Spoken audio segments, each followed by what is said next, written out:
हरियाणा में आज कई बड़ी खबरें हैं। सीबीआई ने आईएएस अधिकारी को किया गिरफ्तार। ग्रुप डी सीईटी के लिए आज से आवेदन हुए शुरू। नूह में पुलिसकर्मी को बंधक बनाया गया और 9 जिलों में आंधी बारिश का अलर्ट किया गया जारी।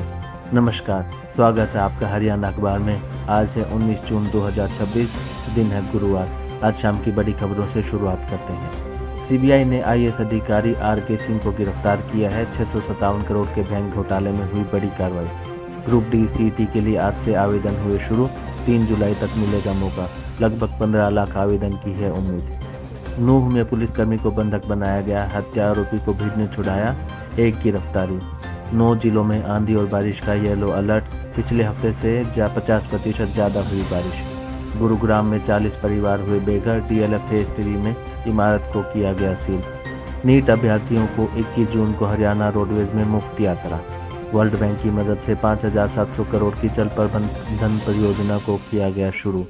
कांग्रेस के 5 निलंबित विधायकों को बीजेपी ने दिया सरकारी में। रोहतक में 1500 पीपीपी आय सत्यापन के मामले अभी भी लंबित। और पुलिसकर्मी ने सोशल मीडिया से 50 से अधिक बच्चों को परिवारों से मिलाया। अब पूरी खबरें विस्तार से। पहले मौसम की बात करते हैं। हरियाणा में मौसम एक बार फिर से बदलने वाला है। मौसम विभाग ने 9 जिलों में आंधी और बारिश का येलो अलर्ट जारी किया है। सिरसा, फतेहाबाद, हिसार, भिवानी, चरखी दादरी, महेंद्रगढ़, रेवाड़ी, नूह और पलवल में आंधी के साथ बारिश की भी संभावना है। 3 दिन बाद यानी 22 जून से एक और पश्चिमी विक्षोभ सक्रिय होगा, जिससे 2 दिन मौसम फिर से प्रभावित रहेगा। जून में अब तक अच्छी बारिश हुई है। 1 जून से 18 जून तक पूरे हरियाणा में 264 मिलीमीटर बारिश हुई है, जबकि सामान्य 24.9 मिलीमीटर ही होती है। पिछले हफ्ते यानी 12 से 18 जून के बीच सामान्य से 50% अधिक बारिश हुई। सबसे अधिक बारिश पलवल में हुई, जहां 107% अधिक बारिश दर्ज की गई। अब बात करते हैं सीबीआई की बड़ी कार्रवाई की। तो सीबीआई ने आज निलंबित आईएएस अधिकारी राम कुमार सिंह को गिरफ्तार कर लिया है। यह 657 करोड़ रुपए के आईडीएफसी फर्स्ट बैंक और एयू स्मॉल फाइनेंस बैंक घोटाले में बड़ी कार्रवाई है। अब पूरा मामला समझिए। इस घोटाले में आईडीएफसी फर्स्ट बैंक और एयू स्मॉल फाइनेंस बैंक के अधिकारियों ने सरकारी अफसरों के साथ मिलकर हरियाणा सरकार के 8 विभागों और चंडीगढ़ प्रशासन के 2 विभागों के खातों से पैसा उड़ा दिया। नकली फिक्स डिपॉजिट बनाकर और जाली चेक के जरिए पैसा शेल कंपनियों में भेजा गया। आर.के. सिंह 2000 बैच के आईएएस अधिकारी हैं। वो पंचकुला म्यूनिसिपल कॉरपोरेशन के कमिश्नर रह चुके हैं। सीबीआई के अनुसार एमसी पंचकुला के आईडीएफसी फर्स्ट बैंक के खाते से लगभग 80 करोड़ रुपए इसी तरह निकाले गए। सिंह ने बैंक क्रम अधिकारियों को कई साइन चेक दिए जिनसे पैसा निकाला गया, लेकिन कोई फिक्स डिपॉजिट कभी बनाया ही नहीं गया। उनके चंडीगढ़ और करनाल स्थित घरों पर जब छापे पड़े तो वहां पर आपत्तिजनक दस्तावेज मिले। इससे पहले इसी मामले में सीनियर अकाउंटेंट सुरेंद्र जैन की भी गिरफ्तारी हो चुकी है। अब तक 15 लोगों और 3 शेल कंपनियों के खिलाफ पंचकुला कोर्ट में चार्जशीट दाखिल की जा चुकी है। अब बात करते हैं ग्रुप डी सीईटी की। तो ग्रुप डी के सीईटी के आज से आवेदन शुरू हो चुके हैं। 3 साल से इंतजार कर रहे लाखों युवाओं के लिए बड़ी खुशखबरी है। हरियाणा कर्मचारी चयन आयोग ने ग्रुप डी यानी चतुर्थ श्रेणी पदों की सामान्य पात्रता परीक्षा के लिए आज से आवेदन पोर्टल खोल दिया है। महत्वपूर्ण तिथियों की अगर बात करें तो आवेदन की अंतिम तिथि रहने वाली 3 जुलाई रात 12 बजे तक। शुल्क जमा करने की अंतिम तिथि रहेगी 6 जुलाई और गलती सुधारने का आपको मौका मिलेगा 7 से 9 जुलाई के बीच में। परीक्षा का पैटर्न समझिए। 75% जो नंबर हैं वो रहेंगे आपके सामान्य जागरूकता, तर्क शक्ति, मैथ, इंग्लिश और हिंदी से, जबकि 25% अंक आपको हरियाणा के इतिहास, भूगोल, संस्कृति और समसामयिक घटनाओं के मिलेंगे। इस बार सामाजिक और आर्थिक आधार पर अतिरिक्त अंक नहीं मिलेंगे। चयन 100% सीईटी के अंकों पर ही होगा। ग्रुप डी के लिए आखिरी बार सीईटी 2023 में हुआ था। इस बार लगभग 15 लाख से अधिक आवेदन आने की उम्मीद है। आयोग के अध्यक्ष हिम्मत सिंह ने बताया कि परीक्षा की तिथि बाद में अलग से घोषित होगी। नूह जिले के एक बेरी गांव में बुधवार को एक पुलिसकर्मी को बंधक बनाए जाने की चौंकाने वाली घटना सामने आई। सीआईए नूह टीम को सूचना मिली थी कि हत्या के आरोपी जावेद को पुनाना थाना क्षेत्र में एक रिश्तेदार के घर में छुपाया गया है। ईएससी भरतपाल अकेले चले गए और उन्होंने जावेद को गिरफ्तार भी कर लिया, लेकिन इसके तुरंत बाद 15 से 20 लोगों की भीड़ ने उन्हें घेर लिया और उनके साथ मारपीट की। भीड़ ने आरोपी को छुड़ा लिया और पुलिसकर्मी को पकड़कर एक घर में बंद कर दिया। बंद होने से पहले भरतपाल ने अपने अधिकारियों को फोन पर सूचित कर दिया था, जिससे मोहम्मदपुर अहीर थाने की टीम मौके पर पहुंची और उन्हें छुड़ाया। एक आरोपी उमेर को गिरफ्तार कर लिया गया। बाकी और हत्या के आरोपी जावेद और बाकी अभी भी फरार हैं।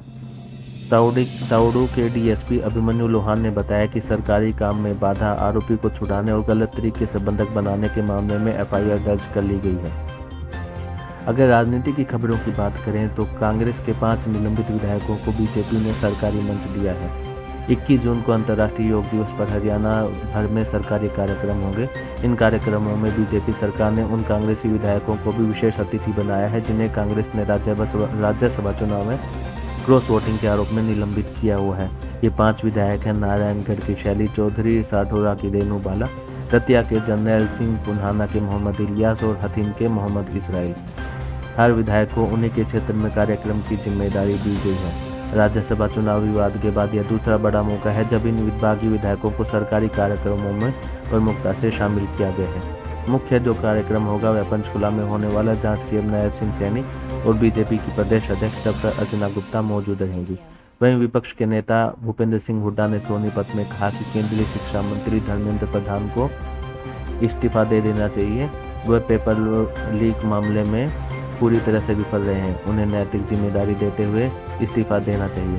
उन्होंने लॉ एंड ऑर्डर की बिगड़ती स्थिति पर विधानसभा का विशेष सत्र बुलाने की भी मांग की। अगर सरकारी योजनाओं की बात करें तो वर्ल्ड बैंक की 5700 करोड़ की जल परियोजना को मंजूरी मिल चुकी है। सिंचाई मंत्री श्रुति चौधरी ने रोहतक में बताया कि पहली बार हरियाणा में वर्ल्ड बैंक की मदद से एकीकृत जल प्रबंधन परियोजना लागू की जा रही है, जिसका कुल खर्च लगभग 5700 करोड़ रुपए होने वाला है। इस परियोजना में सभी प्रमुख जल नियंत्रण केंद्रों पर स्काडा सिस्टम लगाए जाएंगे, जिससे नहरों में पानी के बहाव की रियल टाइम मॉनिटरिंग होगी। रोहतक जिले के 19 गांवों में 24.36 करोड़ की लागत से बाढ़ सुरक्षा के कार्य होंगे। झज्जर सब ब्रांच नहर का 14 करोड़ की लागत से पुनर्निर्माण किया जाएगा, जो कि 1994 में आखिरी बार किया गया था। राशन डिपो सत्यापन अभियान भी शुरू किया गया है सरकार की तरफ से। खाद्य विभाग ने प्रदेश भर के 9081 राशन डिपों का विशेष सत्यापन शुरू किया है। अगले 4 दिनों में सभी का रिकॉर्ड जांचा जाएगा। डिपो की वर्तमान स्थिति क्या है, वह सक्रिय है, निलंबित है या रद्द है, यह जानकारी पोर्टल पर अपडेट की जाएगी। साथ ही फैमिली आईडी से भी मिलान किया जाएगा। रोहतक जिले में परिवार पहचान पत्र की आय सत्यापन के 1500 से अधिक मामले अभी भी लंबित हैं। इससे सैकड़ों परिवारों को सरकारी योजनाओं का लाभ नहीं मिल पा रहा है। अधिकारियों ने शिक्षक नेतृत्व वाली सत्यापन टीमों को 1 हफ्ते में सभी मामले निपटाने के निर्देश दिए हैं। स्वास्थ्य और शिक्षा की अगर बात करें तो नीट अभ्यर्थियों को मुफ्त यात्रा की सुविधा दी जा रही है। 21 जून को नीट का री एग्जाम है। हरियाणा ट्रांसपोर्ट डिपार्टमेंट ने इस दिन और 20 जून को नीट अभ्यर्थियों को हरियाणा रोडवेज की बसों में मुफ्त यात्रा की सुविधा दी है। एडमिट कार्ड दिखाने पर 0 अमाउंट की टिकट दी जाएगी। सोलर योजना की प्रगति। पीएम सूर्य घर मुफ्त बिजली योजना के तहत उत्तर हरियाणा के 10 जिलों में 51,940 घरों पर सोलर पैनल लग चुके हैं, जो कुल लक्ष्य का लगभग 52% है। अगर जिलावार स्थिति की बात करें तो कुरुक्षेत्र लगभग 84% के साथ सबसे आगे है। अम्बाला 72%, कैथल 67%, यमुनानगर में लगभग 62% और करनाल 48% अपने टारगेट को अचीव कर चुका है। अगर सब्सिडी की बात करें तो 1 किलोवाट पर 30,000, 2 किलोवाट पर 60,000 और 3 किलोवाट पर लगभग 78,000 रुपये की सरकारी सब्सिडी प्रदान की जा रही है। करनाल के एनडीआरआई को मिली वैश्विक पहचान। करनाल स्थित राष्ट्रीय डेयरी अनुसंधान संस्थान एनडीआरआई को कैरियर आउटकम रैंकिंग में भारत में 16वां और दुनिया में 650वां स्थान मिला है। यह रैंकिंग ग्रेजुएट एम्प्लॉयबिलिटी और एल्यूमिनी की प्रोफेशनल उपलब्धियों पर आधारित है।